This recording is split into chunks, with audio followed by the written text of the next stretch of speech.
না, এটা কিন্তু AK-47 না, এটা তারই একটা ইসে লাইসেন্সকৃত হাতিয়ার পিস্তলের একটা ম্যাগজিন যে থাকে, একটা খালি ম্যাগজিনটা, ওইটা ভুলে ওনার ইসে রয়ে গেছিল ওইটা।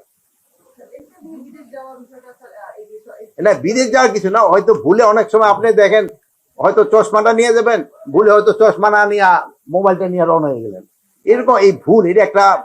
মানে জাস্ট একটা ভুল। যেহেতু এটা নিয়ে তো বাইরা ওনার যদি জানতে পারতো আগে, তো উনি কোনো অবস্থায় এটা নিতেন না। এই জন্য আমি অলরেডি বলেছি, যে হোক, অনেক সময় আছেন যেমন ধরেন হয়তো আমার ভাই আপনাকে ইয়ের নেতা, উনি যে সময় ঢোকে অন্যান্য সময় থেকে উনি একটু প্রিভিলেজ পায়, এই প্রিভিলেজটা যেন কারো ক্ষেত্রে না হয়, সবার ক্ষেত্রে যেন